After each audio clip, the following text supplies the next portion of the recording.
call the meeting to order. And I'll just give everyone a reminder that this is a public meeting and it's being recorded. It'll be posted on the website and after we are complete. And we'll start with the Pledge of Allegiance. I pledge allegiance to the flag of the United States of America, and to the republic for which it stands, one nation, under God, indivisible, with liberty and justice for all.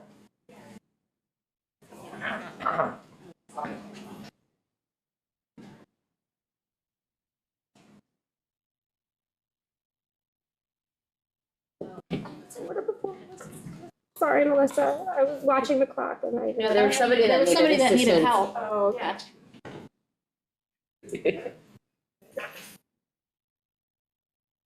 Go on to roll call then when you're ready.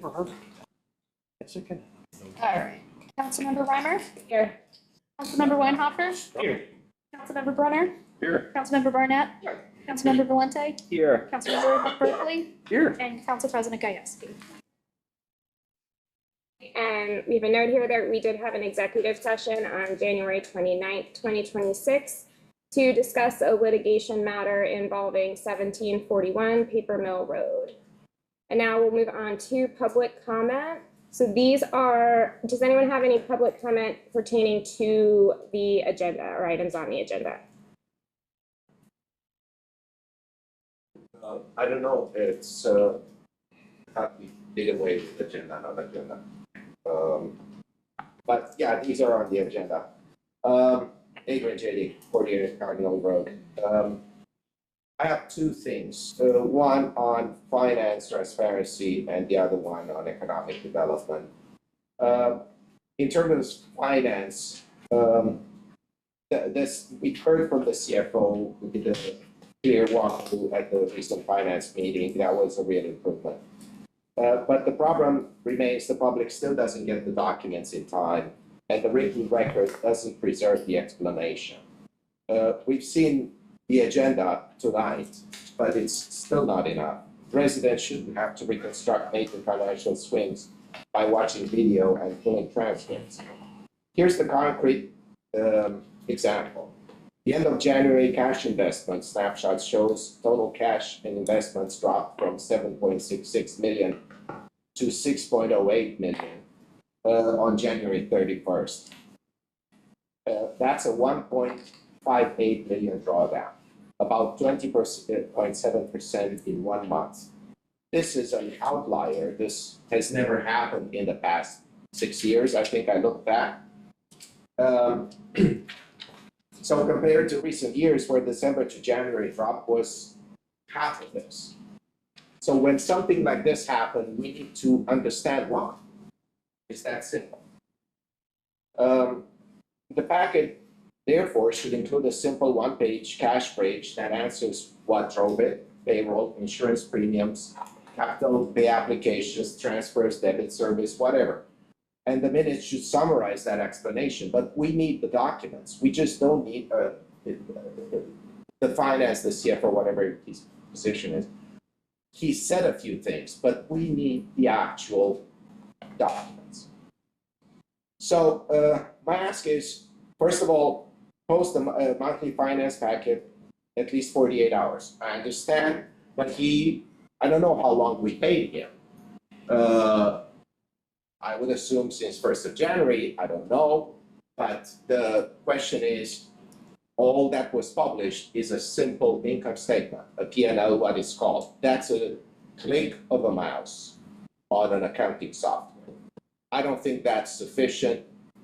I think we deserve more than that. And even that was not presented at the finance meeting, it was only in the package. Now it's available. So, and my pet peeve on right to know request, if the borrower is spending time doing right to know analysis, fine. But the real way to reduce right to knows is proactive publication. We've discussed that. I haven't seen any improvements. There is a way on the website to add minutes for each meeting. We only have draft minutes. We never had the actually approved minutes. There is a way to add them over there. Okay, let's move fast. Second, the economic development of Berkshire Mall. At the recent economic development meeting, the borough reporting system wasn't working. Now, it's very strange, this thing, but I'll get over it. A concept exhibit was shown. Residents were told it might not be releasable due to intellectual property or developer consent. That creates a basic problem. Minutes won't capture what the public needs, and residents are put in a gray area when they try to document what was presented in a public meeting. I wrote to Melissa something which I like to give an example. If Aunt Betsy comes here and takes a picture of what's on the screen in good faith and shares it on her Facebook page or with her neighbors, she can be faced with a copyright loss. It's your due diligence as a government to make sure that doesn't happen. You have to protect the residents.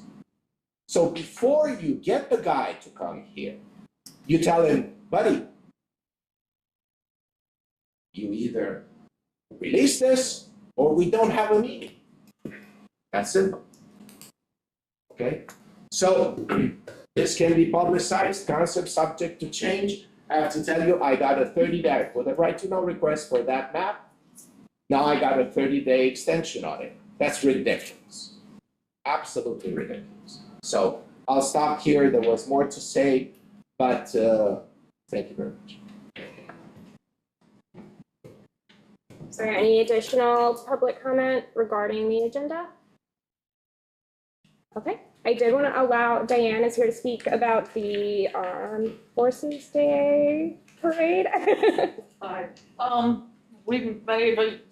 met many of you before. I'm Diane Price. I'm the chair for the Berks County Armed Forces Parade for most of the century. But anyway, as the case may be, I know, it's scary, especially for you all that are like 12. First of all, I have a thank you letter here for supporting us for last year's parade and certificates for the borough, Mayor Levering, the police department, and the fire department. We appreciate that. I'll leave that over here. And the parade this year is Saturday, May 16th. Again, we will be staging in the 900 blocks of Penn Avenue and probably part of Park Road North. And the parade will step off at 8th Avenue and Penn Avenue at 10 a.m. It's the 78th annual parade. We're really proud of being the oldest Armed Forces Day parade in the country. And so I hope you can join us again this year, be a part of it. We're really proud to have the Wyomissing Junior Senior High School band in the parade the last couple of years because so many students from Wyomissing and West Riding, where the parade is, are in that band. And we love seeing that. Love to have parts of Berks County in the parade and businesses involved and that sort of thing. We're really lucky. We're going to be having the Brandywine Colonials Fife and Drum Corps this year, which is in the 250th year of the country. That's going to be a really cool part of our parade. And so I dropped off the application for the parade permit with Chief Phillips. There is one thing I want you to note is that our insurance renews on the 15th of February, and I'll get you that insurance information, the certificate of insurance when we receive it. And that's about all I have. We're always looking for volunteers the day of the parade, especially to help get the units in order and things like that. And with that volunteer, you get the free buffet breakfast at Reading Muhlenberg Career Technology Center, and thank you for certificate, and also an opportunity to join us at the luncheon at the Peanut Bar after.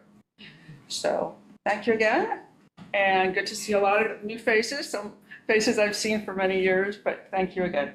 Thank you. Thank you, Diane. Right. And we will move along to our council minutes, and we'll need a motion to table, approve, or deny the minutes of the January 13th, 2026 council meeting. Motion to approve. Second. Okay, any discussion? All right, then all in favor? Any opposed? All right, motion carries. And we'll move on to the consulting engineers report. Good evening, everyone. I believe everything is in our report for the month, unless anyone in council has a specific question for me on the report or something that's not in the report.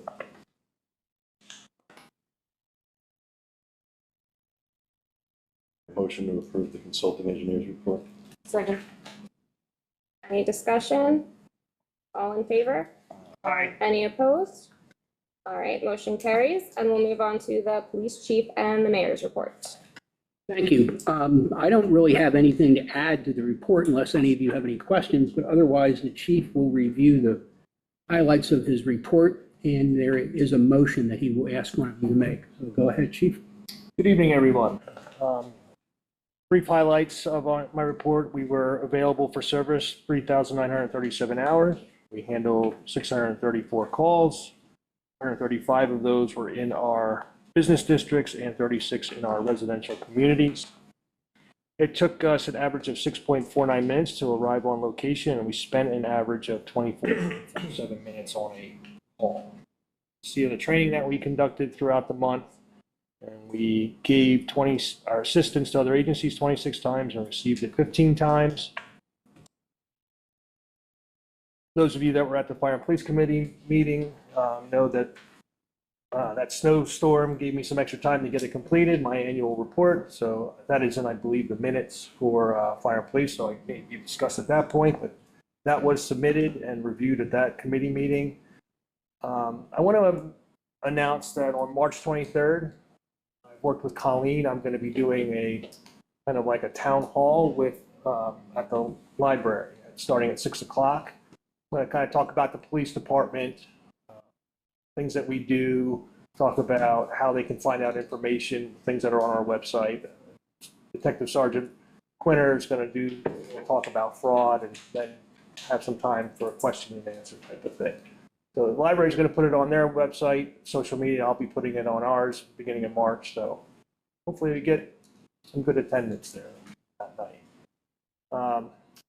On the 15th and 16th, we did another human trafficking detail. 30 individuals were arrested, were in the process of being charged. One of those were for soliciting sex with a minor. And last part, I want to give kudos to Jim and his people. As we all know, the January brought us a lot of snow and kept us busy, but I know it kept them busy as well. And I had one of my officers talks about the snow plowing in his community. I won't say the one, but basically says that it's terrible. The other night, I went into that community to go to dinner, and you couldn't move on the streets. I couldn't believe how bad it was. And you look around what we have, and they did an outstanding job. So I know they were working much 24/7 for several days, so they deserve some credit. So. Top incident for the month that we handled, as always, is traffic stops. Our busiest time of the day was at noon, and our busiest day of the week was Friday. Showing where the incidents are occurring in the borough. That's pretty standard each month, which are the highest. They're all usually the same. As far as accidents went, like I said, we were busy with those storms. We had 64 total to start out the year. We issued a combined total of 133 warnings, citations, and parking tickets. We arrested 22 people. We dealt with 3 wanted individuals, and we had 24 UCR offenses. A breakdown of what those arrests were. See, retail theft and sex offenses were the highest. Breakout of those UCRs for the month. So we had 24, and we ended up clearing 23. So we're at a very high clearance rate to start the year. We went through just over 1,000 gallons of fuel, and we patrolled just under 9,000 miles. I don't have anything listed for fines and things money's collected. I think that came out of the finance committee. Some things are being done differently. I'm not getting those numbers yet, so I'm hoping to have, sounds like I'm going to be a month behind as it was being explained to me. So hopefully I can make those numbers either available during Fire and Police, or I'll be a month behind with the numbers going forward. And then, as the mayor stated, I have a request for a motion I explained at the Fire and Police Committee that the crash that one of our vehicles was involved in December was hit by a person that went through a red light. That vehicle was going to be repaired, but as they took it apart, they found more damage and they ended up totaling the vehicle. So that vehicle needs to be replaced. I have attached the CoStar quote for the vehicle. That vehicle's cost is $48,772. So there's going to be other costs that I don't know yet because we've had to have equipment removed from the old vehicle. Equipment's got to be put back in, and some things may need to be replaced as the front end of the vehicle is smashed pretty good. But all of these costs are going to be paid through by insurance. Our insurance company's paying for it, and they're going through subrogation with the other driver's insurance company. So what I am doing is I'm respectfully asking for a motion to either table, approve, or deny the replacement of this total vehicle. Move to approve replacement. Second. Any discussion? Just a clarification for the potential additional costs. Is that something we need to account for now with this motion, as it will be eventually covered with insurance, or would that be additional costs we would need to approve then again at a later time? It's all going to be covered by the insurance. I don't know what those costs are going to be yet because I don't know what they're going to find with things that were damaged and stuff. So what I do is I put it through for payment, and then they get sent right to the insurance company to reimburse the borough right away. So you're expecting no cash outlay by the borough? Should not have any. I mean, we'll have to initially put out the money, but it should come back through insurance.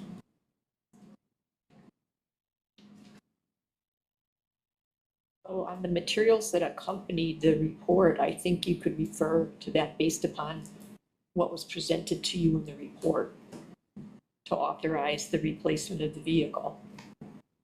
That's why I worded it that way, because there's everything that's included in that replacement.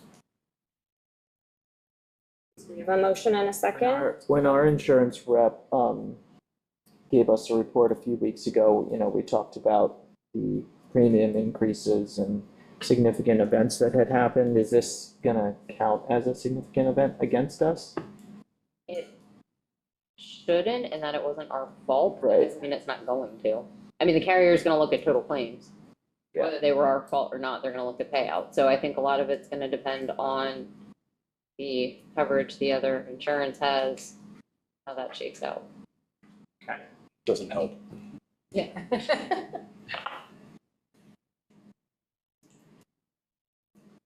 Any other discussion? Okay. We have a motion and a second. All in favor? Aye. Any opposed? Does that have to be a roll call? I was just gonna ask, is that a roll call? 'Cause it's, If you want to be overly technical, you can do the roll call, but we were just told that we will not be out of pocket because everything's going to be reimbursed by insurance. So I think we would be safe on skipping it. we're okay to skip that? Okay. Okay. Then, Before we move on, I want to go back to the chief's report where he talked about the January 15 and 16 partnering with Spring Township and the Department of Homeland Security and some human trafficking things. Good news and bad news. Most of the hotels in Berks County are located within the borough. So it's, a good thing for us commercially and so on. But along with the hotels comes the transient opportunity or whatever for people to come and go, and that leads us to some of this human trafficking stuff. Our department has been very involved in trying to combat this, working in conjunction with the Berks County District Attorney, John Adams, and some of the surrounding departments. I think it's a testament to how good our department is that they're able to conduct that kind of investigation. On the other hand, I don't know how the hell they sleep at night with some of the stuff that they see. It's pathetic, but it's unfortunately a fact of life.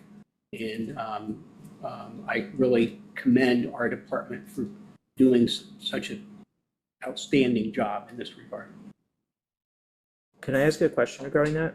Sure. Is there, imagine there are training programs that hotel employees could receive to try to spot signs of this happening? Like, is there a way to, I don't know, advocate for partnership with them so they can flag you if they're noticing suspicious activity? One of the agencies that works with us is called Zoe International. John Adams recently, they did an article on the news in 69 News, I don't know if you saw it, about what we've accomplished in Berks County here, and he mentioned Zoe International, and they do a lot of work with trying to help the people who are being trafficked. And they do offer some trainings. I'd have to find out exactly if they work with hotels and do that type of. Yeah, just curious. Okay. But I know they offer some, because they offer some to law enforcement. One of our officers is on the task force, yes? Or like works specifically with human trafficking, one of our borough police officers? Our detectives are all part of it. Right. Is it. When we do these operations, they're all involved. Okay. Are there any Thank other you. questions Great for the work. chief? Then we would ask one of you to make a motion to approve our report. Motion approved. Second. All in favor? Aye. Any opposed? All right. We'll move on to the fire chief. This is the same report that was presented at the delayed Fire and Police Committee meeting that was held the first week in February. Captain Seitz had time to pull it.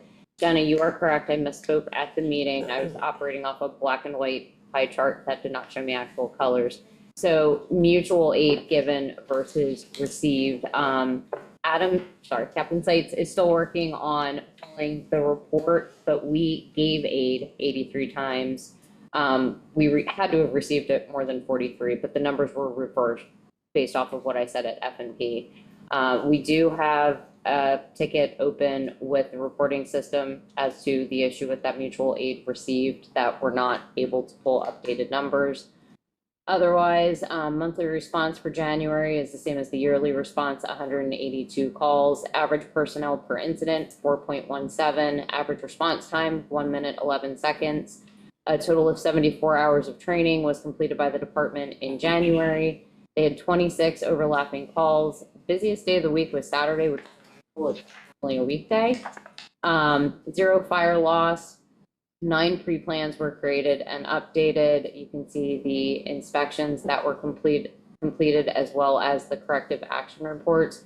So that is notification of property owners being given after a commercial fire safety inspection saying you must do this. It is a violation of the fire code, and here's the time period you have to comply before further action is taken. In the first due report, I had also mentioned this at Fire and Police. The no emergency, those are calls where they're either dispatched en route and recalled, so the call's effectively canceled. A lot of times that happens with automatic fire alarms. Things like hazmats that come through, like there's an odor of gas or something at a gas meter is hissing, then UGI ends up responding and taking care of it. You can see the incident, again, broken down, incident types broken down in just a different format. And then there are the mutual aid totals of given 83, received 43. You can also see B platoon was busy. Some of the shifts joke that they are a little bit cursed. They're quieter than others. Case in point, yesterday, the shift on duty had 14 calls, which is extremely high for one day. Does anybody have any questions on the fire department report?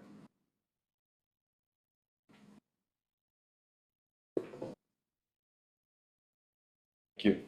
Motion to approve. Second. All in favor? Aye. Any opposed? All right. Moving on to the committee reports. We have the library board report first. So Rick and I attended the library board meeting, but we also have some library board members here as well. So would you like to, do you have anything you'd like to speak to as far as the report, or? No, I just saw that there were, I'm David Walker, President of the Board of Trustees. I saw that there was an item. There were some things on there. So if there are any questions, I'm happy to answer that. Okay, okay. All right, then just to summarize, I mean, the minutes are in here. We talked a little bit about some of the efforts that they're gonna put in place, some of their fundraising activities that they're gonna be undertaking. And did anyone have any questions about the report itself? Right.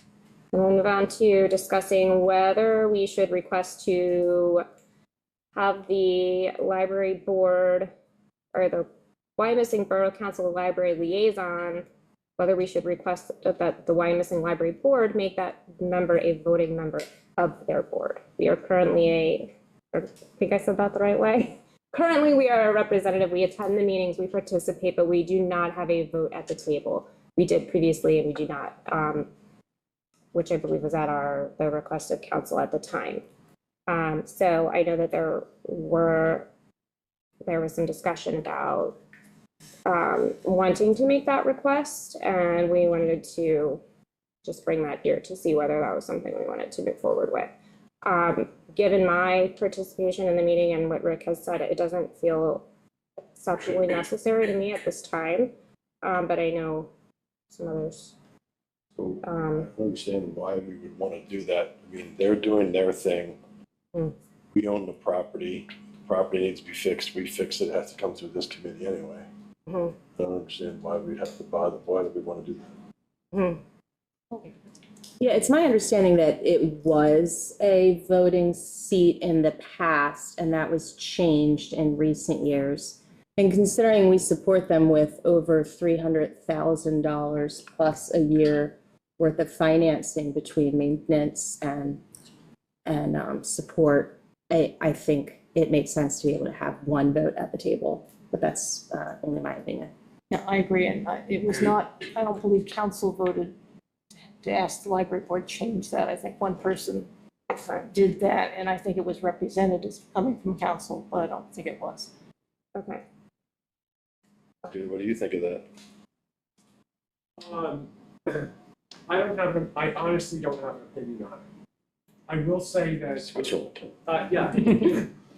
I will say that Borough Council does contribute a lot of money to the library. So basically, when you guys ask for something, jump. But if you want to vote, that's fine too. There are 15 voting members on our board. It's a big board. If you decide you want a voting position on the board, then we're happy to give you one, but we have to wait until a position opens up. So you may not be able to get it immediately because we can't just kick somebody off. So, and it would also, from my understanding, be a change to your bylaws, and we did have a change to the library bylaws last year. So it is a process for us to begin, as it has to be read in a meeting and not voted on until the subsequent meeting for the library to take action. That's accurate. Bylaw change requires roughly 30 days, read and then vote. And my experience over the past 2 years is that I did not find myself at odds at any point in time with the direction of the library. I would have been voting in affirmative with them on everything that they would be doing. I see value both in having it, but I also see value in leaving it as it is. So I'm similar to David's opinion, where I see, I don't have a strong opinion on this in either direction. Someone's getting voted. Exactly.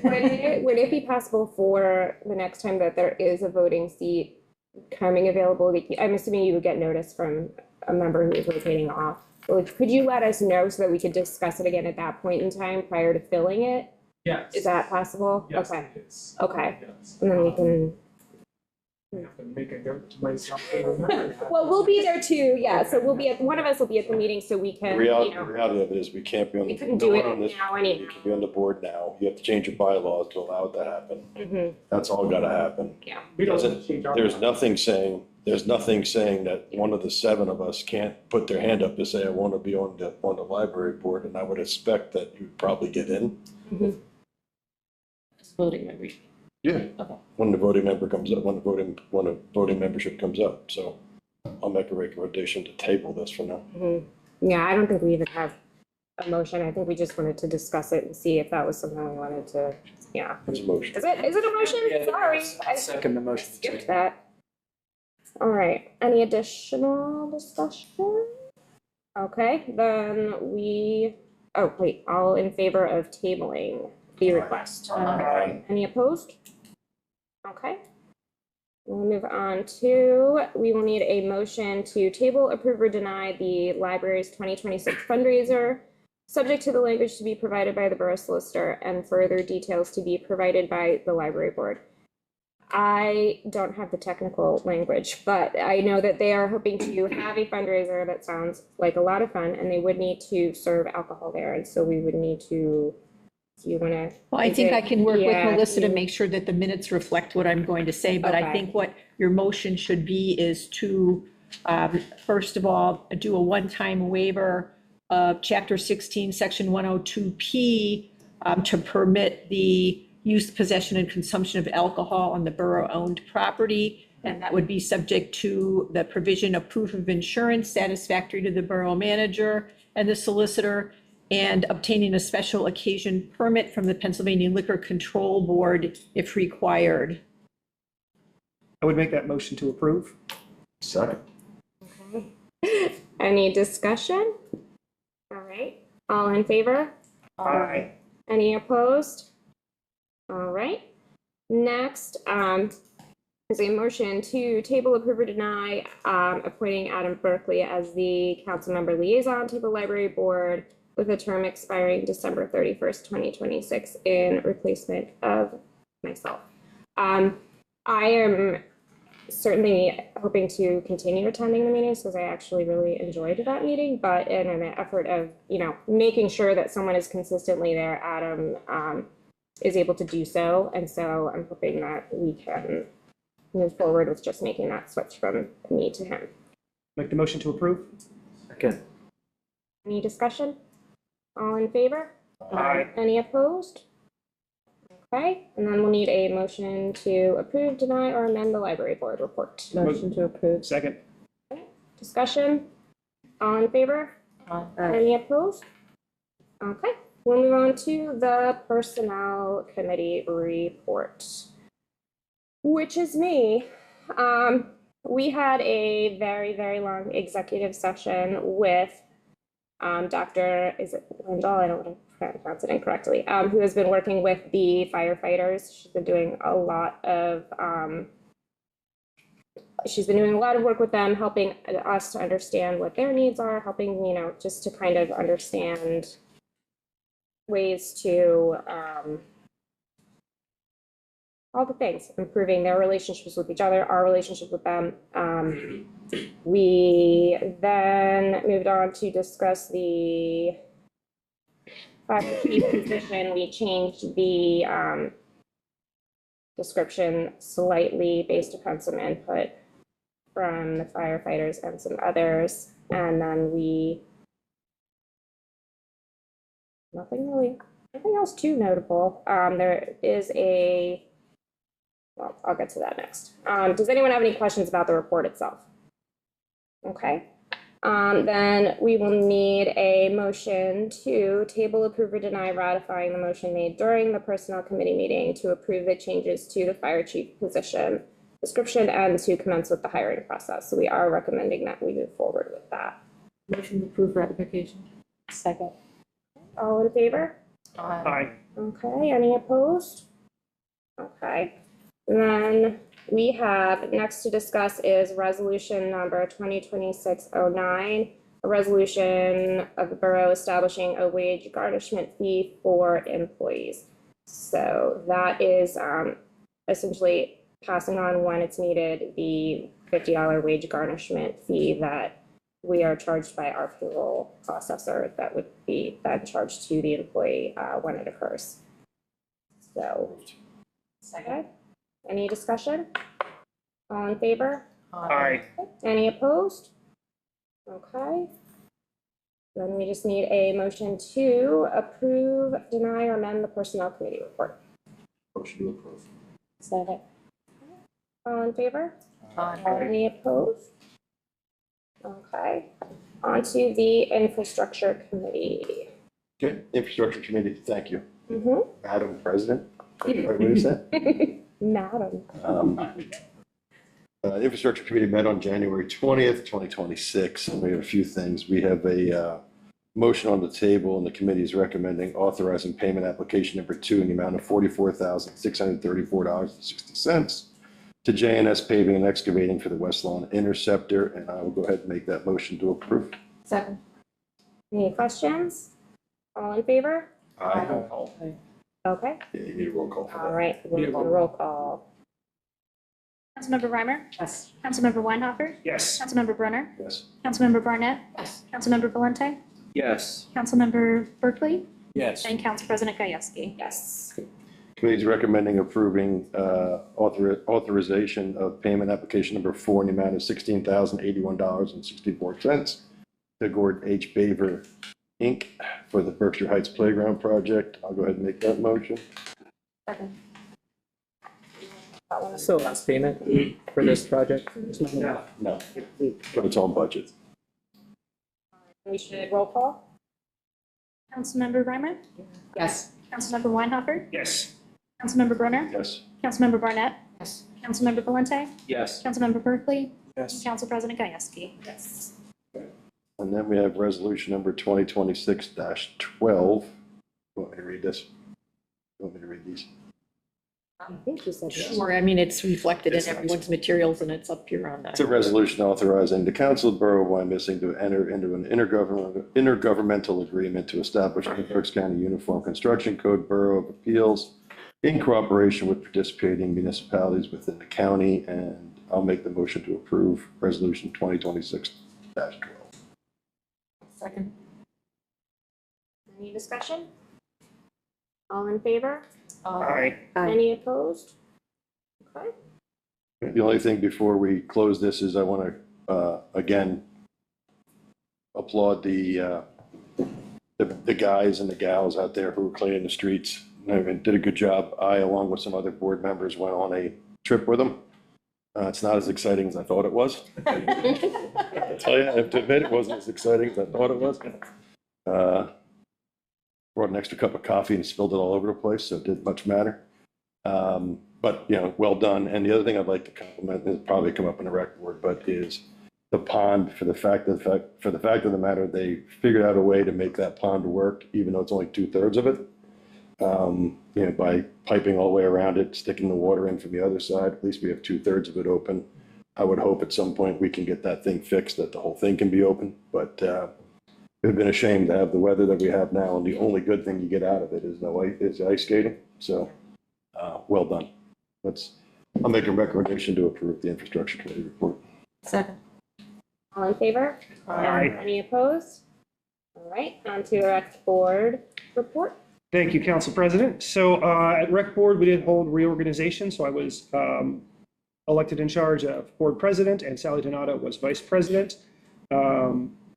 We are kind of just starting to get everything up and running for the year, so we are trying to get some of our events more into a year-round rotation. So we'll have a parade event as well as the playground. We'll have hopefully schedule more towards year-round meetings. We'll have better handle on those two tentpole events for us. One of the other items that I'm going to work on over the course of the next year is trying to bring in different community groups. We need to do a little bit better job of reaching out to some of our different community organizations and trying to build those relationships. So folks that we rely on to be at our events to help us with setup and tear down and be there as a participant in those events. We want to be able to hear from them on more of a year-round basis, make sure we're doing everything we can to support them, giving them what they need. So we're going to start that this month, where we're going to have Pamela, who's on the board, give a little talk about the Wahoos, the Wyomissing swim team. And past that, I'll hand it over to Randy for all the stuff I missed. Good evening, everybody. Nice to see you. Just real quick updates. The rec guide, as everybody knows, that is a tradition in Wyomissing. It went live and online. Details all the rec events, programming, and activities went online 1:30. The mailing is going out either the 19th or 20th. That's being wrapped up and will be sent out. Event-wise, we have 2 events coming up in the next month. 2/27 is our first stargazing event in the Parklands. And then the egg hunt, believe it or not, is right around the corner. And with the hunt earlier this year, the egg hunt is 3/28 at the Hills. Programming-wise, registration, so far to date, we have 2 playground registrations that have been done, a tennis lesson registration, and a swimnastics. 3 of the big ones. Those registrations are open. Playground was paused. Hopefully it'll be turned back on next week after our playground subcommittee meeting. Swim lessons and swim memberships will be turned on shortly after that as well. From a program standpoint, the playground hiring interviews are going on right now. We had about 80 applicants this year. And again, talking about traditions, working at the playground is one of the long-standing traditions of the community. Every kid wants to do it. The pool will start our interviewing process around the 22nd or 23rd. I'm meeting with the pool manager on Friday and start going over the details with that. Other than that, that's really all I have for you tonight. Any questions? You know, I would like to bring up, as I just happened to read tonight, or today, somewhere along the line, that the governor has put in, or the House of Representatives has approved minimum wage going up to $15. So I'd assume that would affect us if that does happen. I highly doubt it's gonna happen by then, but just something to keep in mind.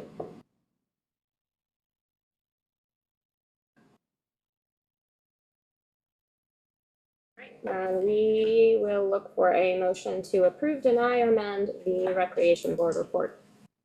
Motion to approve. Second. Any discussion? All in favor? Aye. Any opposed? All right, on to refuse and recycling. Thank you.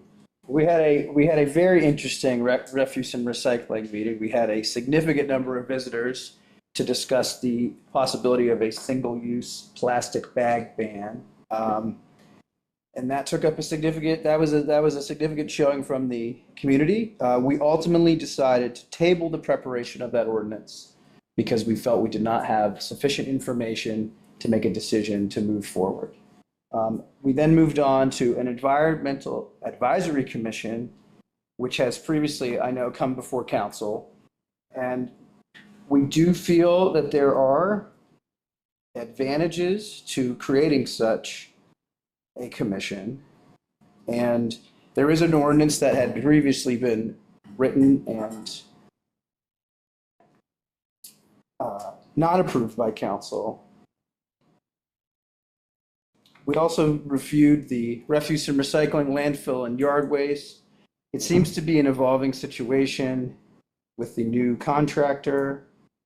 We had some decreased collection from December for yard waste, and we are so far happy with Hollenbaugh, but not particularly happy with JP Mascaro in terms of their hauler performance. And we also had communications between Michelle, Public Works, and Randy regarding any delays. Some residents are concerned about missed stops, and residents can leave a voicemail at Borough Hall. And we have come out of that meeting with a motion for an ordinance for an EAC, but I feel that I must say here that I do not believe that what has been written at ordinance is what we decided in the meeting. I believe we decided in the meeting to request that council have the solicitor look at the ordinance. I do not believe that we came out of that meeting saying that we would look to approve the formation of an EAC. And so I would like to ask council to deny that motion to approve the formation of an EAC subject to solicitor approval, because I do not believe that is what we determined we would do at that meeting. And that's my report. Thank you.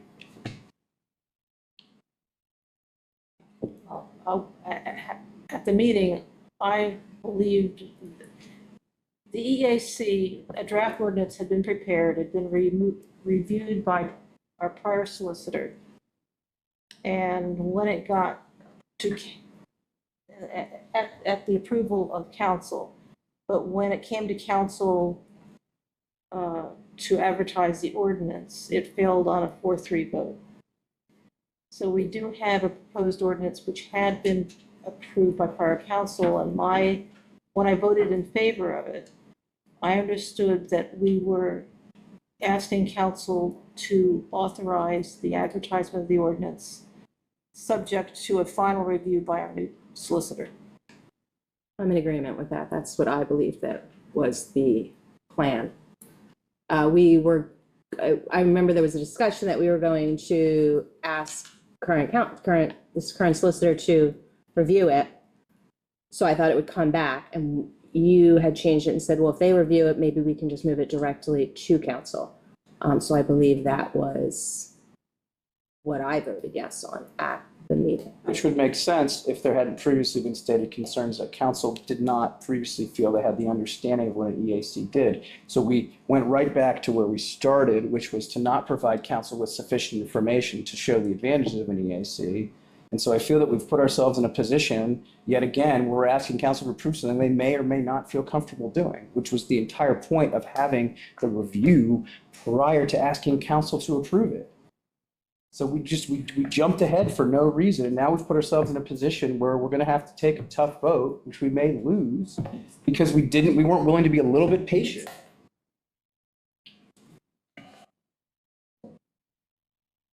So if an EAC is formed, it's no different than the current, they have to come through council to get anything approved. Correct. Yeah. Right. It's an advisory council, so they would move everything up And to, what it says, we're gaining stuff. If you go back up there a little bit, move it up another inch. I mean, the ordinance was written I understand, and provided, I understand. I'm just saying, it was provided to council to read through so they could see the specifics and logistics. And then when it moved on to advertising is when it was shut But down. how does it forming an environmental advisory commission? And I mean, if it happens, so be it, but if it happens, the environmental advisory commission, how does it pull more resources together than the current formation of it? Well, refuse and recycling is fairly narrow portfolio. And unless we are doing a 3-year review of contracts, refuse and recycling doesn't do a whole lot more than look at monthly reports to see how performance is, look at the reports to see how much of different categories of refuse and recycling are being picked up compared to other years. I mean, not that we can do anything about it, but it's information which can be helpful. And the expectation was that if the responsibilities were broadened to include environmental, which, by the way, was a suggestion by a fairly large number of residents, we could look at more issues. For example, if we ever, please God, replace Borough Hall or replace the police department or something like that, the EAC could look at the advantages of solar panels and then make a recommendation. If we ever start using hybrid vehicles, the EAC would provide information. So it's primarily a group of people, citizens, who want to look at how we affect the environment and make sure that our decisions are informed so we know better about what we could do to make things better or whether we're making things worse. I'm all for improving our environment. I have no problem with that. My issue is if like you said, Borough Hall has something to be done to it. I think we'd have some expert that would come to the, I assume, a subgroup that we'd form out of infrastructure that would come to the meetings and say, this is the advantage you'd have by using solar or not using solar, depending on where we are, how many trees you have to knock down to get the solar to work, those kind of things. Well, we could have, but you see how well that worked when the new facility was built for Public Works. Solar wasn't considered, I don't think. It wasn't on anybody's radar screen. So the point is to make people aware of these issues and consider the issues. Again, I have no problem with being environmentally, listen, if there's a project moving forward and someone wants to say, hey, did you think about solar? Throw it on the table, but I don't know that you need to form a committee to do so, a different committee. I don't have a problem with expanding the job of what the committee does now to include environmental stuff, but at the end of the day, I think we have a parks sort of handle some of that, if I'm not incorrect. That was Mr. David. Thanks. Parks has some piece of it. How does it cross over with parks? How does it cross over with infrastructure? I just don't understand the need for it, other than if you're willing to say, hey, the committee is changing its name and keeps the same formation, bring it up to council. I have no problem with that, but I don't get it. The guidelines of an EAC are specific under Pennsylvania law. There is a Berks County EAC. There are EACs in several of the neighboring municipalities. It's a way to bring residents in. Right now, we are only allowed 2 residents on refuse and recycling. It's a way to create, I think, a 5 to 7 with possibly 4. It's all written in law, additional non-voting members who are ready to come to the table and discuss ideas that can make our community better, more eco-friendly. They can go out and do research on whether we should actually follow through with the single-use plastic ban. They can help support the Park and Shade Tree Commission in water improvement. I mean, there's a lot of things and a lot of people who want to make sure that Wyomissing is, if not ahead of the pack, at least in line with all of the surrounding communities that have an EAC in place. I think this discussion is kind of circling back to what Adam said, that the intention that he had was to make clear why we wanted this change. Is there, I mean, I know the ordinance is provided, but is there a way that that could be provided? We can table this and look at that in more detail at another meeting. Like, is there something right now that you want to do that you cannot do without this? No, not in the Okay. next Well- 24 hours, but yeah, I mean, no.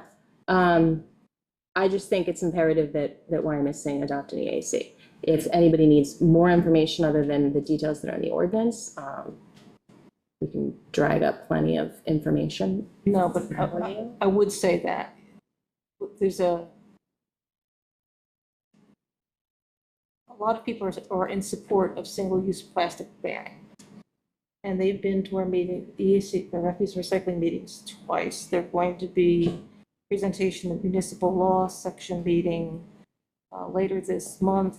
And right now, I'm not convinced that refuse and recycling, that is within the purview of refuse and recycling. I don't know that it's within the purview of anything, any borough committee.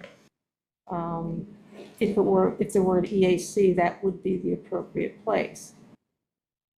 So I don't. Why can't it be refuse and recycling though?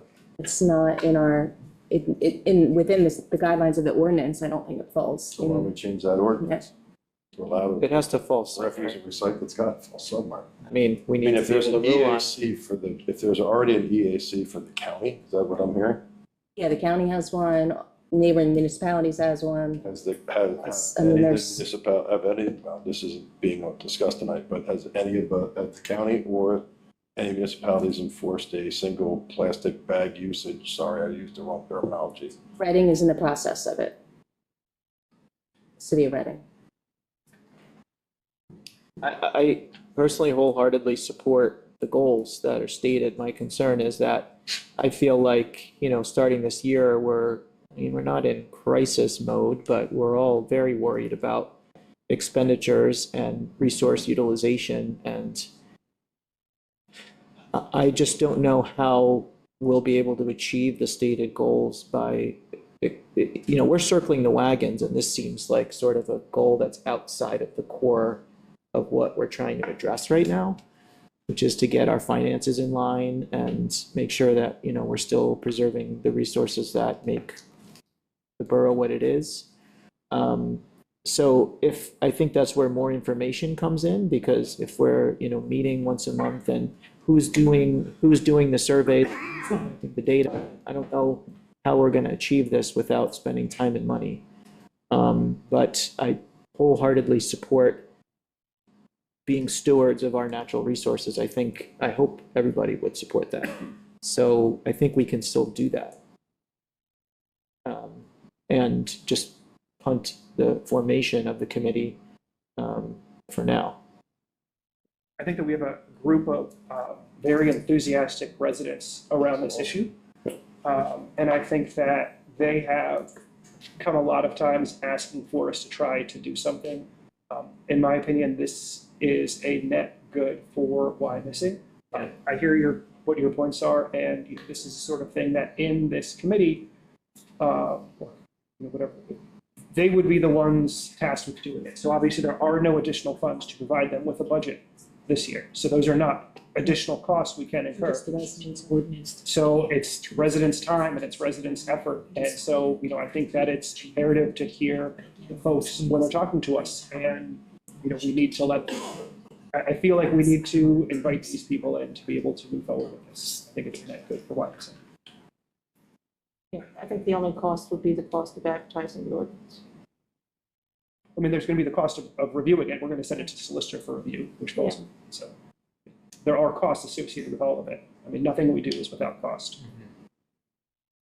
If this committee is formed, are they gonna bring in the Redners of the world, the Home Depots of the world, the XYZs of the world who use single-use plastic bags or glass bottles, or plastic bottles, or anything else, to see what the opposite side of that's gonna be? Because if I go to Redner's, I can use I don't really care if I can use single plastic bag or not. But if I go to Redner's, I can't, but if I go to the Weiss or the other Weiss, I can. I mean, I applaud the effort. I have no problem with it, to be honest with you, except for the fact that it's only Wyomissing. I think this is something that's got to be more of a regionalized plan, say by the county, because does Redner's think that people are going to not come to Redner's now because they can't use single plastic bag? I don't know. I have no idea, but I would have to hear that. The first time the group came to speak with Refuse Recycling and propose ban on single-use plastic. Refuse and Recycling told them we need more data, and data from the business community is crucial. So I developed and they said they had Penn State Berks students who are going to do a project and we're going to go out in the community. So I developed a questionnaire to be administered to businesses to ask them things like, how many plastic bags do you buy? How many paper bags do you buy? Do you think you would be harmed if the ban were enacted in Wyomissing but not your competitors? And a whole bunch of to get their input. The group chose not to collect data. The group chose to talk to maybe 8 businesses, and they came back with anecdotal evidence. And again, when they came to our meeting again, we said, you didn't give us the data we asked for. We need to know the effect and the opinion of the business community. So if we had an EAC, we could give the EAC members, an assignment to go out and talk to 10, 15, 20 businesses each and get a better sense of how whether the business community opposes it, supports it. Again, I have no problem with that, but why not invite Ryan Redner in from Redner's Markets too? The Refuse and Recycling Committee meeting, the Environmental Advertising, I'm trying to say, the EAC Committee. I mean, why do it? Just bring them in and let them talk. We can do that, but I don't think that they want more than one business. I mean, a lot of the larger Well, I would- businesses, Home including Depot, Redner's, Walmart, Home I think they Depot. all have some Yes. skinny. they all have several stores in areas that have some of these Understood. plastic bans already. So Understood. they're familiar with the system, they know how to move forward through it. But yes, the idea of it was tabled at R&R because we didn't have that information. But yeah, all these big guys know what they're doing. It's been put in place in KOP, in Lancaster City, it's been put in They're all place in pretty several big local taxpayers to the areas. borough. I think they all should be able to be. Well, that's why Which is that's we why wanted we to- waited. wanted, in their opinion. Okay, I don't think we need to debate the plastic bags right now, You're right. though. I'm sorry, I think. apologize. Let's circle back. We have, Adam made a motion to deny. Does anyone have had a second? We want to continue discussion. I think we need to make a motion. A motion to table? Well, I think we gotta go with, if there's no second, I guess Is there no it second fails. to deny? are we making a motion to deny, Adam? I will withdraw my motion to deny. Okay, I'll make a motion to table. Okay. I'll second the motion to table. And a second. Can I just request what it is that we'd like to see in order to attempt to move it forward? Are you The sending it EAC. back to refuse and recycling, or where does it go from here? So I think based on Adam's feedback, we would want to send it back to refuse and recycling for a better understanding of what we are going to gain as a borough with an EAC. And have that presented back through refuse and recycling, and hopefully present that again to council with a better presentation of what the EAC will bring to the table for the borough. Does that satisfy what you were looking for, Adam? Yes. I don't mean to speak on your behalf. Thank you. We have a motion and a second to table. Do I need more discussion? It would be good to be able to vote on it again in a timely fashion, so perhaps next. Refuse and recycling meets Doesn't mean quarterly. until late March. So this is, All special meeting. April, till April. Yeah. I don't, and pay for advertising.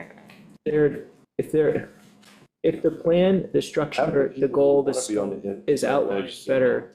That EAC, I don't know why I can't say that. Have them come to the refuse and recycling meetings until it becomes an EAC if it does that. They were so discouraged when council voted it down 2 years ago. that they stopped coming to refuse and recycling. Now, they came back at the last meeting, Last 2 but, meetings. but they really felt like council let them down. And I don't know how many times we can expect them. So if next month or 2 months from now, there's an EAC committee voted and it gets voted upon and it gets approved, they're gonna be less excited. I mean, I get it. Well, I mean, it's. I'm not saying I'm against an EAC. I'm just saying, I don't know that I'm against it. I don't know that I'm 100% for it, but I'm willing to find a way to get to be 100% for it. Like, even some, like, these EACs exist, what has the Berks County EAC done in the last year that, it would just be helpful to know, like, how they accomplish their aims.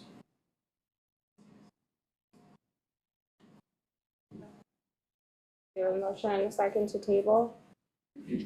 Any additional discussion? All in favor?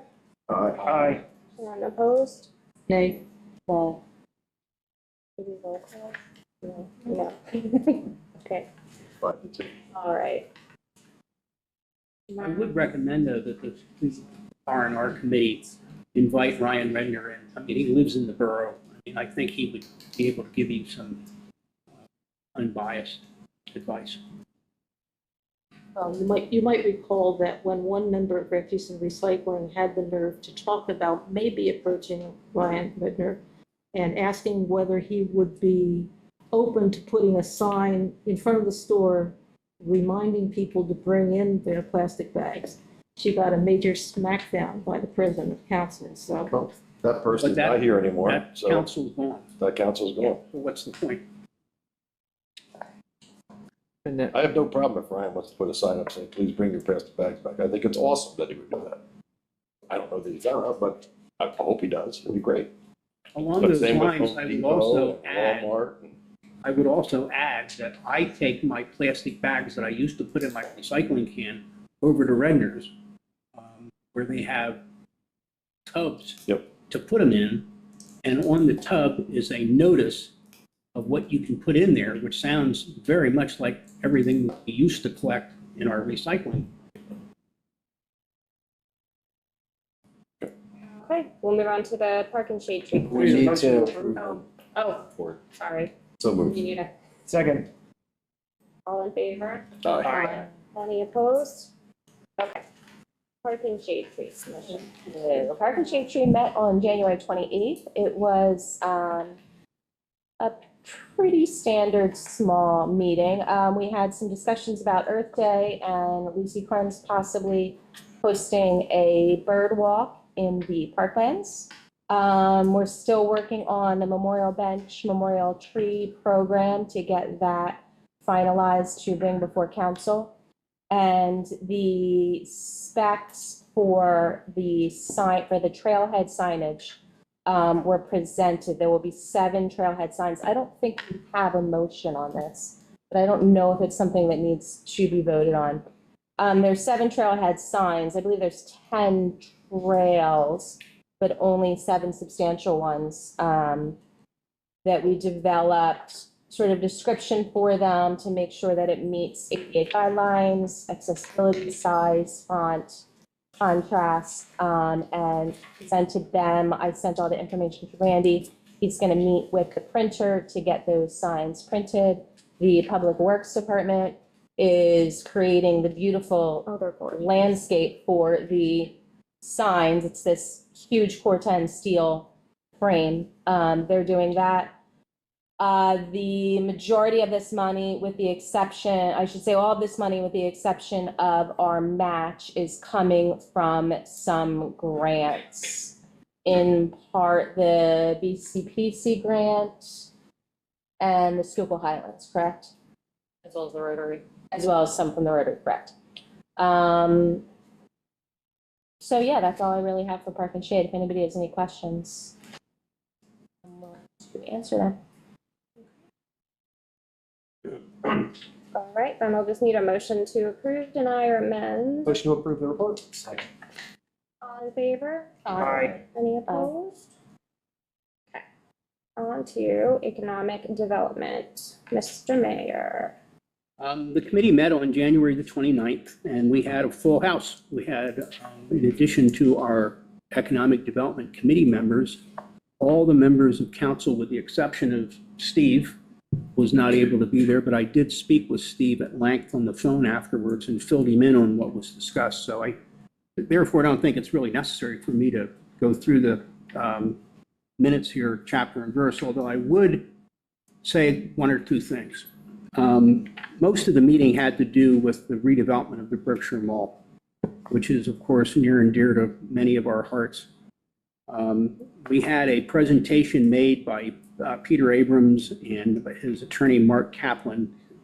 Peter is the principal of Abrams Development, who is the company in the process of doing this. And I think it's important to note, as we do say in the minutes, that he now has a signed agreement of sale with the current owner of the mall.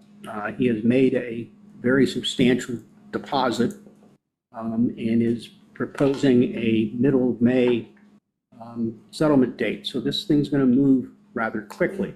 Most commercial agreements of sale have usually a very lengthy due diligence period in it. One of the other parties that had expressed interest in the mall had an 18-month due diligence period. This one doesn't have a due diligence period because their intention is to demolish most of the mall. So what if the roof leaks? I mean, the due diligence isn't going to really accomplish anything. I do want to correct one thing in the minutes. On the second page of the minutes, it indicates a couple of potential stores. Now, none of these retailers are signed up definitively at this point in time. Costco has been mentioned. That looks pretty promising, but is not locked up. The other thing that's mentioned here is a super duper Walmart. Walmart now views their principal competition as the internet, with being Amazon. And this indicates in the minutes here that Walmart would operate a grocery store, discount store, and an Amazon fulfillment. That's not right. It's a Walmart fulfillment store. They are going to be very aggressively getting involved in e-commerce, and the fulfillment operation would be for Walmart, not for Amazon. So just to clarify that. Otherwise, there were a bunch of different things discussed. One of the purposes of the Economic Development Committee is to be a sounding board for developers, that they can come in and talk about a few things, see how we feel about it, how we feel it would fit into the community, and so on. And that was a good bit of what was accomplished at this meeting. So there's nothing at this point that is finalized. 6 or so weeks ago, Abrams was in here with a plan that had an apartment building as part of it. The apartment building is now no longer on the plan. So there are things being massaged here, which is part of why I'm so reluctant to see these plans publicized out on the internet or whatever until they reach a point of being firmed up. One of the things that's discussed here is the possible need of a TIF, tax incremental financing. In this, the basics of it are the assessment on a property remains where it is now. This particular property has had several tax reassessments. It is now, Michelle helped me with this, assessed at what, about 5 million or so? Currently at 5 from a high of 55. So it went from 55 down to 5. So at this point, we receive monies, tax monies based on that assessment. Just to be clear, the tax dollars realized from any property are a process of multiplying the assessment times the millage rate. That results in what the taxes are. So the taxes, having gone from an assessment of 55 down to 5, are a shadow of what they once were. So in a TIF, the baseline is where the assessment is now.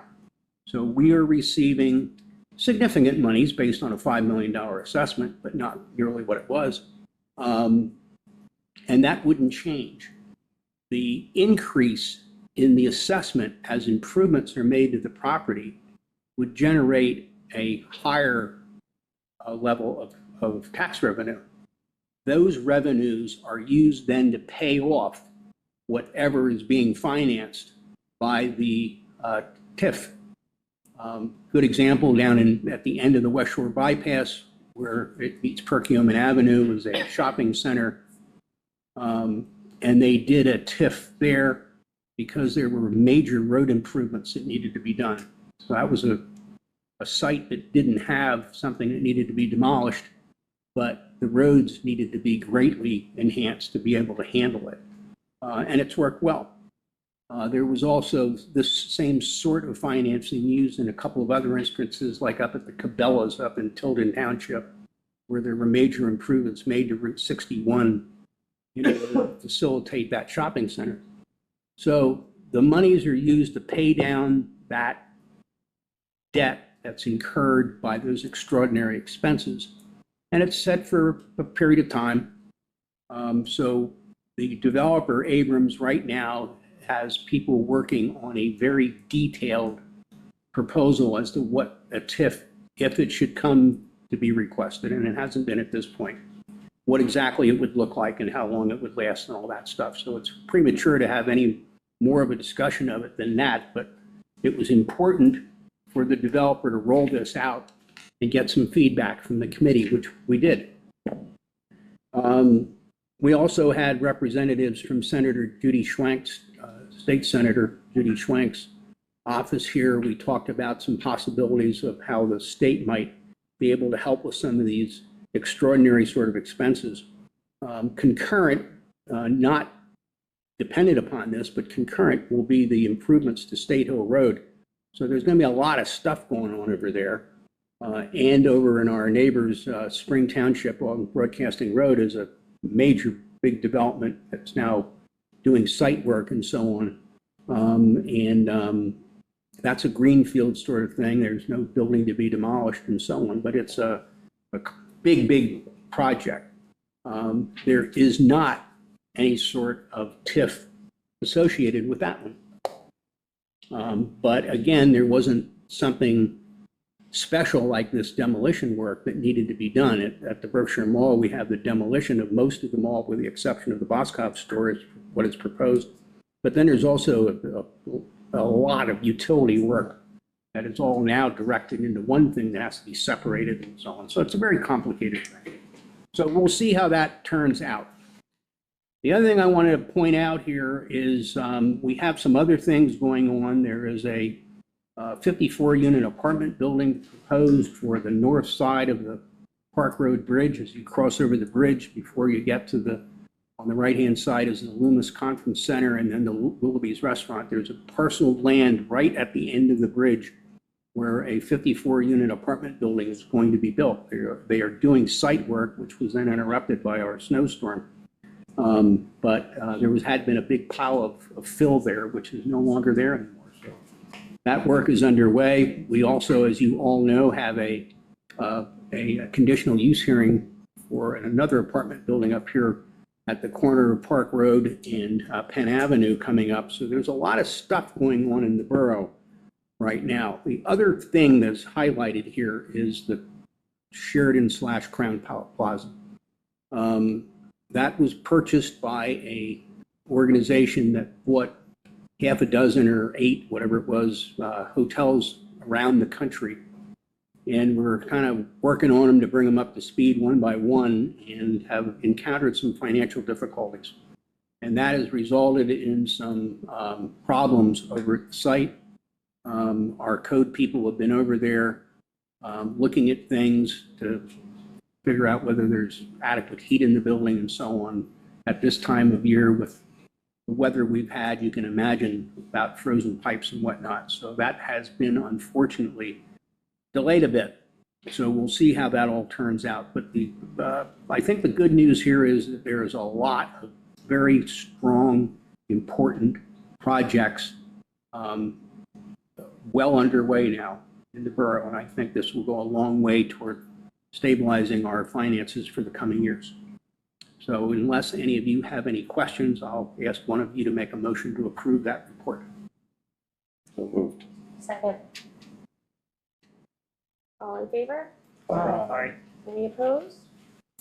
All right. Thank you. On to the Fire and Police Committee report, Jana. The meeting was held on February 2nd, a week later than usual.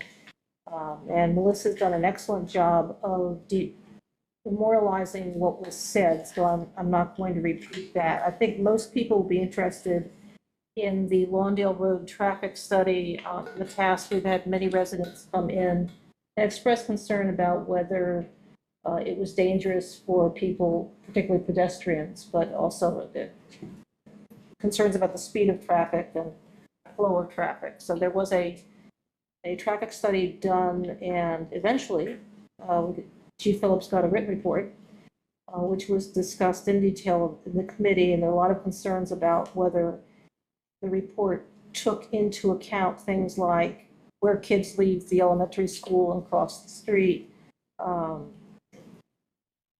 if it's stopped at intersections. Another big concern was whether we sort of are stuck with a report, or whether we can decide to change the flow of traffic or the control of traffic in ways which were not recommended. So the consideration of the report was tabled so that the solicitor can tell us what we are obligated to do, if anything, in light of the report. And we also discussed the possibility of having a community forum so that we could invite folks in the neighborhood to come to probably the elementary school, explain what's in the report, explain our options, and solicit feedback from the community about how to control traffic in their neighborhood before we actually vote on it.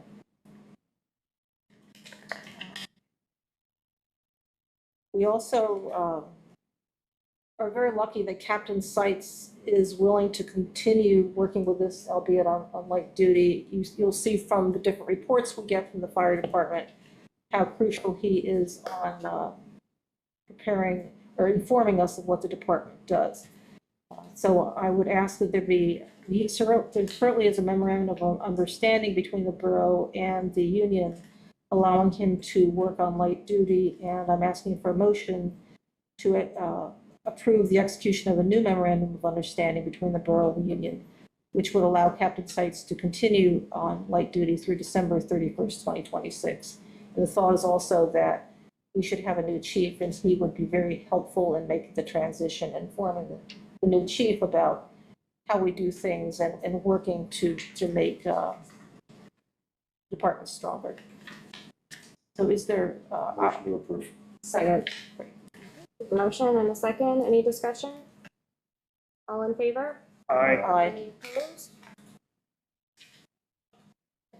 There's also, people might know that after 2 free false alarms, the borough will bill people for responding to false alarms. And there was a resident who, in a relatively short period of time, had a number of excess false alarms while the person was hospitalized. And a relative asked to be excused from having to pay the penalty. And I am asking for a motion to approve the relief of the $750 false alarm bill. Make the motion. Second. I just want to make the point that, you know, that this relief, and I'm in favor of it, but the relief is based upon the fact that the person wasn't home. There's nothing much that person could do. They were incapacitated or at the hospital or whatever. So I think it's the right thing to do for the borough. Yeah. And also there was a miscommunication where the company which was supposed to call somebody was calling the wrong people, and it's anything that could have gone wrong for this family did go wrong. That's it. The daughter did provide clear delineation as to the timeline of events, what went wrong. Is that you? Thank you so much. Thank you. Yeah, just to clarify that this was a medical emergency and, you know, I don't want to set a precedent for. No, if you have 10 false alarms, you need a bill. But this is, I think, extraordinary. It's just- Yes, and thank you for your detailed report for the record. Thank you. So I had to say, Did you Motion oppose? second, so. Oh, yeah. Motion second. Any discussion? All in favor? Aye. Any opposed? I'll make a motion to approve the fire and police committee report. Second. Motion and a second. All in favor? Any opposed? All right, finance. Finance and admin met on February 5th. I just want to bring up a few quick points. There were some council members, committee members, and residents that found it very unacceptable how late Scott's report came out on our finances. But I would like to rebuke that by saying that what Phyllis did, albeit very precise, meticulous, and thorough, was taking up a lot of her evening and weekend times. Phyllis was preparing reports for us on February 5th with a close date just 5 days earlier. She was giving herself 2 to possibly 9 days to get a report out to the committee. January's report provided in February.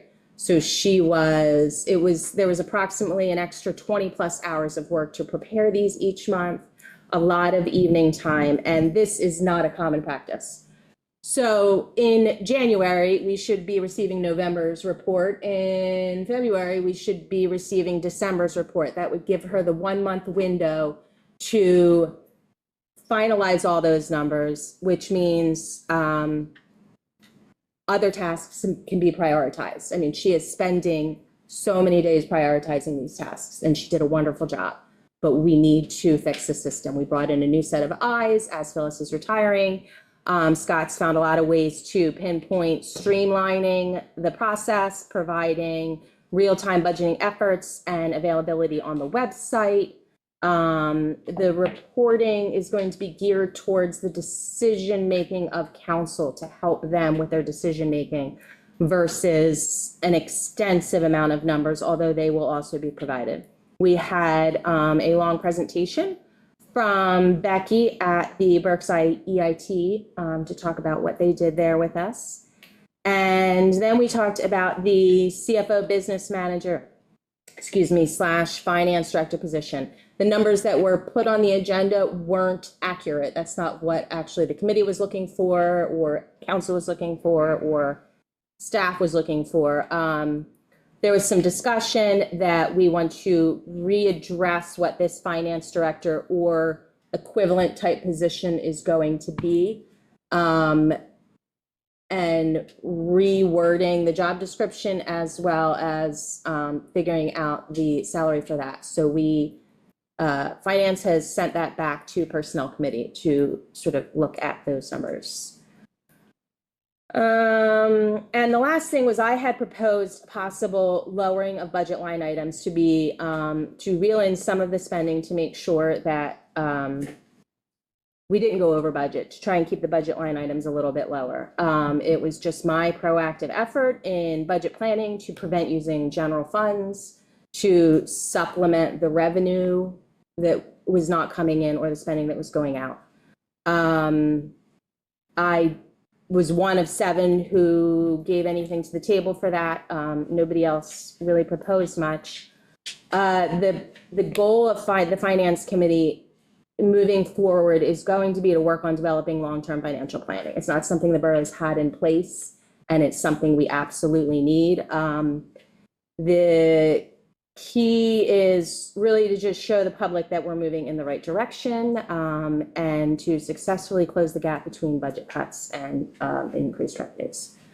What the community has been receiving is far greater than the tax base that they've been paying for. And we need to bring those two numbers a little bit closer, with other added revenue, with decrease in spending, but that's what we're working on. With that being said, there is a few motions on the table. If I can find them. 2 points. Sure. One is that even though we're going to get the monthly reports a month late, Scott is going to make us aware if anything unusual happened in the most recent month, correct. He also, reviewing January's numbers, said that it was absolutely normal to have the expenditures to exceed revenue, because that's not when taxes come in. But he said there was nothing to worry about. It was absolutely fine. Thank you, Jana. I did want to bring that up. I just didn't have it written down. January is not a big revenue month. It is not. No, there's really It's not. next And to no revenue. all expenses were projects that were already A underway. lot of projects that had rolled over and payments that had rolled over, correct? No new expenses. Nothing surprising. Yes. The committee is requesting a motion to approve canceling the $5 million excess liability coverage policy for 2026, with the understanding the coverage cannot be canceled before the end of March. Anybody has any detailed questions on that? I would defer you to Michelle, if that's okay. You recommended to us by the. Yeah, this was recommended. Second. Any discussion? All in favor? Aye. Any opposed? We are requesting a motion to approve adopting resolution number 2026-10 and authorize execution of the letter of amendment with PennDOT for the multimodal transportation grant to be used for the Woodland Plaza sewer line and Wayne Avenue stormwater project. And I believe Michelle or Jim can give you more details. I can too, but they'll do a better job of it if you need. Which Jim? Anyway, Either one. Anyone need any more info? Motion to approve. Second. Okay, any discussion? All in favor? Aye. Any opposed? All right, motion carries. Committee is looking for a motion to approve adopting a resolution authorizing Scott Boward of Transcend Financial to conduct any business and sign any necessary documents related to the borough's pension plans with specificity that it only applies to Scott as long as he is employed by Transcend Finance. And I'll make that motion to approve. Okay. Motion second, all in favor? Aye. Any opposed? Motion carries. We're looking for a motion to approve adopting resolution number 2026-11 as to authorizing the treasurer and assistant treasurer as check signers. Approve. Second. Motion and a second? Discussion on that. Is that pulling off any check signers? No. Is there a maximum number of check signers per account? For the working accounts, the payroll account, and one other one, it is typically the assistant treasurer, the treasurer, and myself. There are several accounts where there are 5 of us listed. God forbid something would happen. So we had the accounts where Jen and I became signers. Yeah, you're not going to be weekly check signers anymore. The treasurer and the assistant treasurer are replacing you, but you are still listed as check signers for payroll and other things if needed. Just want to make sure we should not be removing that time. Nice try. Still on there. All right. So we have a motion and a second. Yes, all in favor? Aye. Any opposed? All right. I would like to make a motion to approve appointing Tanya Grilly for the vacant residency on the Finance and Administration Committee for a term to expire December 31st, 2026. She was, in my mind, the forerunner from all of the letter of interest that we got, and I am excited to have her on board.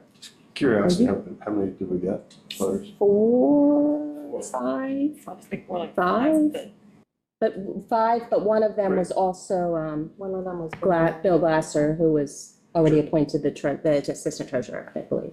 Thank you. I'll second. We have a motion and a second. All in favor? Aye. Any opposed? All right. Motion is needed to approve authorizing the borough manager to execute a non-renewal letter to the current IT provider by February 23rd, 2026, and enter into agreement with Solve IT effective April 24th, 2026. And I'll make the motion to approve. second. We have a motion and a second. Just want to make a comment that the current IT provider is a very large tax base within the community. Pretty big building, pretty much important to the economic development of the whole thing. And I understand there's been issues, but just want to point that out to everybody. I believe the incoming is also a Wyomissing-based business. I understand that. Just a question on this, and I need a little bit of a refresher. When we're moving away from them, I don't remember previously reviewing the information for Solve. So is there a refresher on the process of how we landed on them? Do you want me to answer that question? Yeah, you can go ahead. There are somewhat limited IT companies that have the capabilities of working with municipalities for the simple fact of we have a police department. So any IT provider coming in here needs to have their CJIS clearance, Chief? That's what I thought. Not a lot of IT companies have that capability. So the pool was limited in talking to other municipalities. I have great relationships with South Heidelberg, with St. Spring, with West Reading, with Spring. Those are typically who I'm going to when I need a recommendation. All of those besides Spring are with Solve IT and spoke very highly of their services. Did we get any other pricing sheets outside of Solve, or were they the only place that we received any sort of pricing specs at this point? They are the only ones that we receive pricing from. Should I ask whether we put out an RFP? My ask is not whether we put out an RFP. I mean, I understand that not everything we do needs to come with an RFP. However, even when we are not using that process, I think that we're limiting ourselves when we have only one option brought to the table. So I think this is, again, just an example of ways I think we need to work to start to make those changes. I think we need to try to find additional options where possible, and understand that this is not a practical solution. This is not something we can open up the phone book and get 50 different companies with 50 different bids all at once.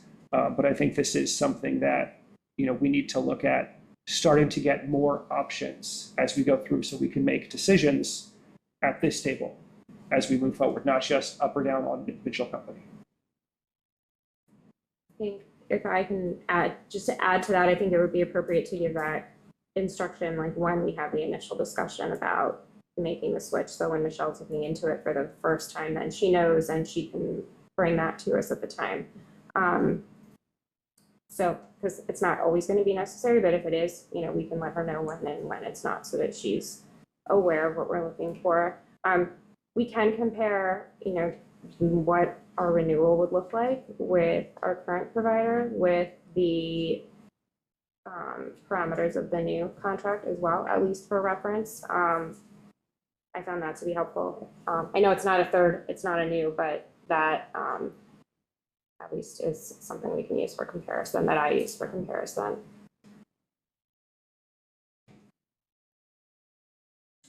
Do we know yet how the pricing will compare? It's going to be a savings of roughly 15,000 for this year. Next year, it should be about 22,400. Thank you. And the Stratix verbiage regarding their performance and our contract was a little nebulous. I imagine this time will be a little bit more demanding with what our expectations are. And the owner of the company agreed to put language that, well, he explained it to me as they've never had a complaint of any type of negligence or failure to perform duties. They're willing to provide termination for continued service deficiencies language. That says client shall provide provider with written notice describing the deficiencies in reasonable detail. Provider shall have 30 days from receipt of such notice to cure the deficiencies. If provider fails to cure the deficiencies within the cure period to client's reasonable satisfaction, client may terminate the agreement without penalty upon written notice. great. Thank you. And coupled with that, there's that annual option. I believe that with 60 days notice, we can cancel with them annually, whereas with our current provider, that was not an option.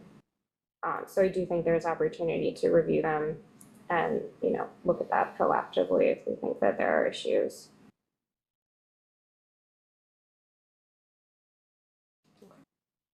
Any more discussion or questions? My only other discussion question would be is if there is any way to remove the two, if there is any way to still cancel at this point without directly entering a new one, to find a way to find another option for service, even if it is looking at Stratix again or someone else to get additional options to the table. So again, going through the cancel without directly opting into the next contract. So the current contract says if we don't give cancellation between 60 and 90 days of expiration of the contract, which I have to do by February 23rd to meet that deadline, it automatically renews for another year. And I don't think we can go without service. Yeah, no. Well, if we were to cancel, the service would still go through the end of the contract period, so you would still have their service through the end of their. April 23rd, which is not a significant amount of time. I mean, just for someone to be able to come in and quote us, they have to get admin credentials from our current IT company, log into the server, assess the entire system. It's not a simple process of just, here's your current contract, here's a comparable quote.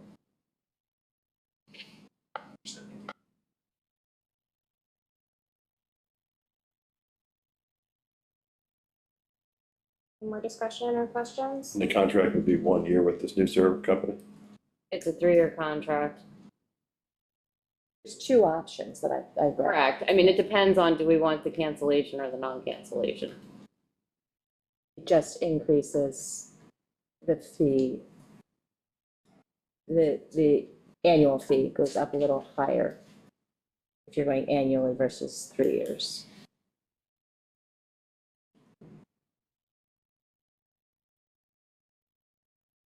I mean, is there a way to do the 1 year annual and face the 1 year annual rate increase, and at that point lock into a 3-year contract? 1 year annual with who? With Solve IT. I can ask. So like I thought it said in their paperwork you can sign on for 1 year or 3 years. And the increased rate is different based on the number of years you sign up. If you go annually, year to year, I think it's like 5% versus 2%. So do we jump 5% and only sign on for 1 year? And then if we're happy, we like jump into a 3-year contract. I'm just trying to offer options for people. That, don't I stay on think you're board. confusing that with the termination language. I'm not seeing anything. I think if they're adding that clause too, that Then it's termination. get out of the contract, that Yeah, that would cover Yeah. us to an extent, right? Okay. right.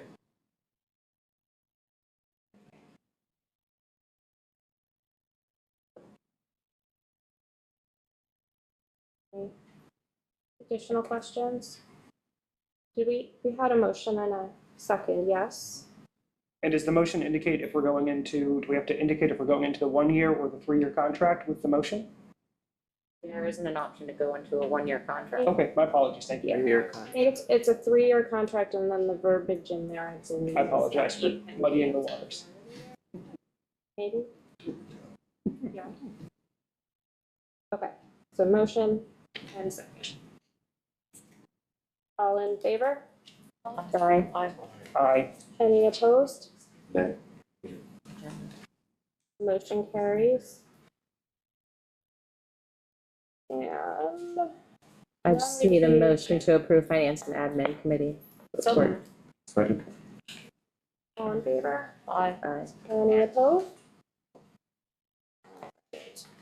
Managers report.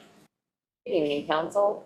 The Western Berks Water Authority and Joint Municipal Authority meeting minutes were included in your council packets. If you give me a second, I will scroll to them.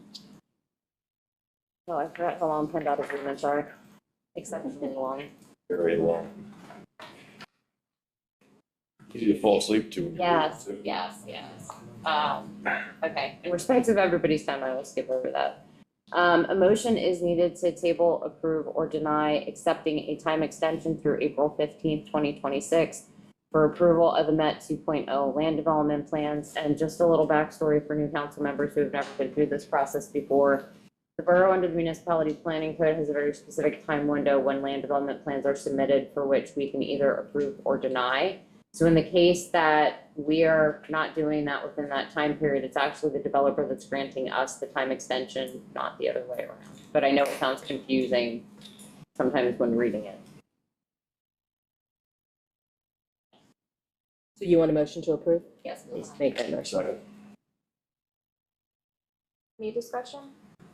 All in favor? Aye. Any opposed? Okay.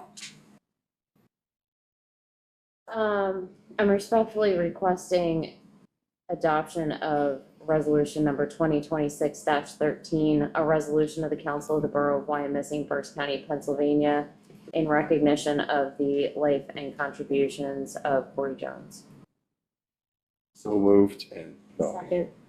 I don't know anybody in this community that has touched more kids over the last 10 to 15 years or so than Corey did. It's a shame. I've been to many large viewings. That was probably the biggest. Biggest balloons, I think. It was, I mean, biggest. I was outside around the building and snaking through the inside. I got there right at 3 and I still had 2 hours to wait. People that got there after me waited for hours. It's a testament to who he was to the community. Was it the high school football team that shoveled? Who was it that It was a bunch of sports. My son was there. Yeah, it was, that shoveled? the wrestling coach and the athletic director organized it, but Nice. there was a bunch of different people that got involved. Along those lines, a donation of $100 was made on behalf of the borough to the Corey Jones Memorial Scholarship Fund, which was called out in his obituary.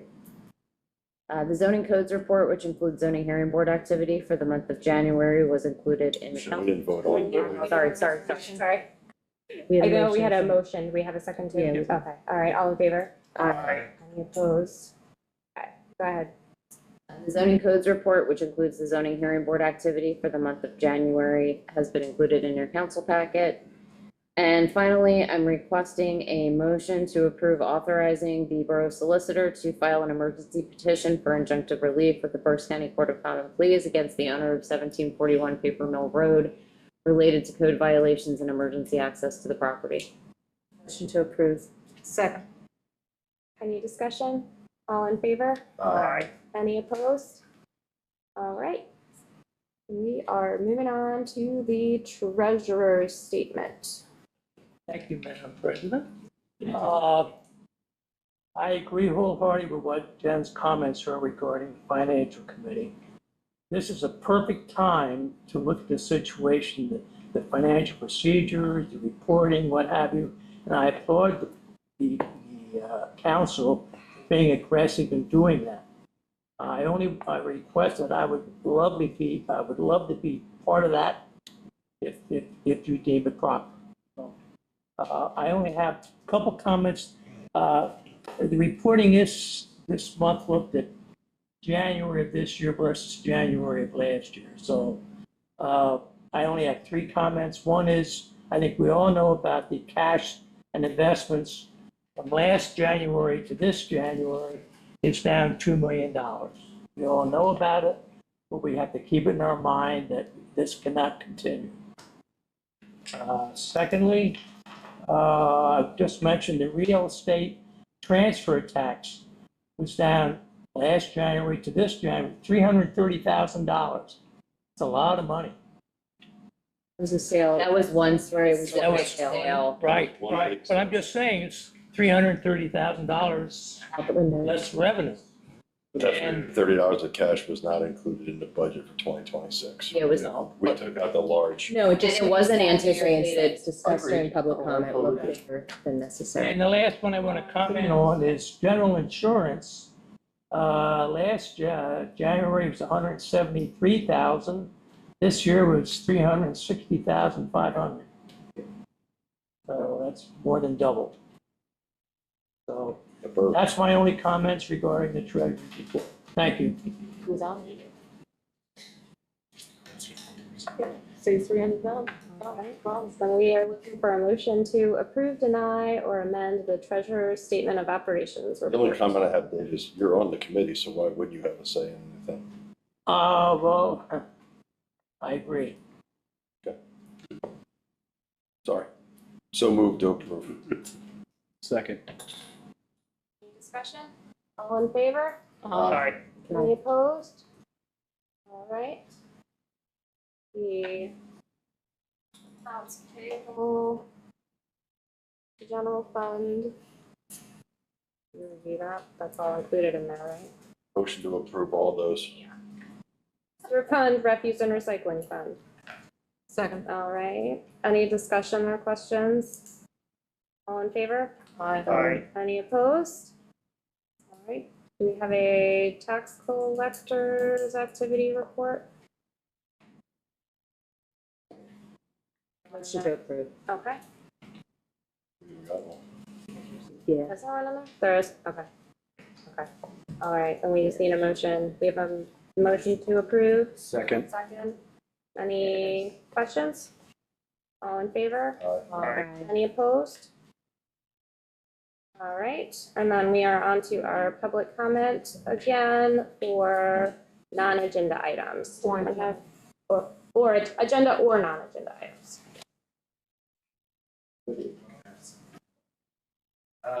Hi, just wanted to, I have a main comment for final, but to clarify a few things, Jen, I agree that the new finance manager did a good job. I mean, it's usually simple things look easy, and that's exactly what happened. My comment was that what we got in the packet tonight, it was way too little. Well, let me reiterate by just stating that, which I forgot to state. Next month, we will be reviewing the January finances again in further detail, so that we get on par with where we need to There be. is more to discuss there. I heard that, I listened to the meeting. I don't think we should do this long term. To have 2 months down, I think modifications could be done. We can probably move meetings to still have in February, we have the results for January, not in March, we have the results for January. That's exaggerated in my personal opinion, but anyway, this is not what I want though. So, yes, they were, I looked back at numbers, Dave. Last year, actually, we had pretty low number, but most of the numbers in January were around 500 to 700. This one was 1.6. That was really double than the highest that's ever been in the last 5-6 years. Anyway, tonight, what I wanted to talk about, the chief spoke about the accident. We haven't heard the video that circulated online was showing your officer speed by all definitions. I haven't heard anything about it. We also have had another accident before, right? I also have a video of one of your officers going through a stop sign, not yielding, and making a dangerous pass. Almost ran into my Tesla. Luckily, the Tesla reports that stuff. I'll post it for you. I think we have a problem, Chief. I think your officers, without any emergency lights, should not be speeding, should not be doing. They don't own the borough. They serve the borough. You will see the video, and I hope I receive an answer from you. 3 infractions in one shot. Speaking to that, what I want to talk about is the fact that back last year, you and Michelle arrested Greg. And he's still fighting those charges that he has not done anything wrong that time. He was invited to the pre-bid meeting, and you came and arrested him, and you're still prosecuting him. And this is Soviet Union kind of crap. He did nothing wrong. He was told by Michelle in 2 emails to come to the meeting. He was also told by Michelle that he will not be able to do a public comment. So he prepared a nice, respectful letter that he gave to the people at the meeting. There was only truth in that letter. That the conditions of the bid were not what council approved. But Michelle came and had him arrested. Stop this, please, now. Has done nothing wrong. This is a man that's on a limited income. He's fighting in court charges that I am ashamed to see in the United States. I did not come to this country to see this shit. I lived communism until 30 years old. I know shit when I see it. Stop. Please. Pardon my French, but you deserve this language. Thank you.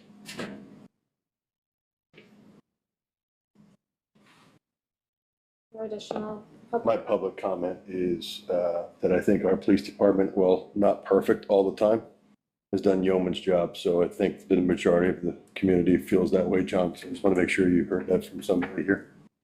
Thank you. I think we all share that view. Thank you to all of the officers.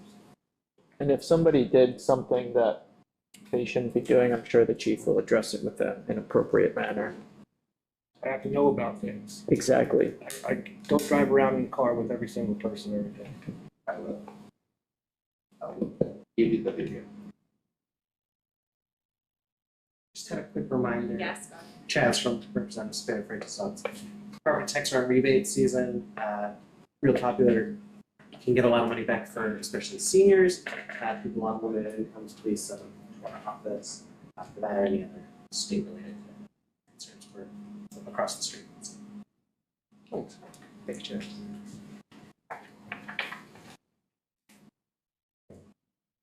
nothing else, then. I don't need a motion to adjourn, do I? Adjourned. Good job. My neighbor.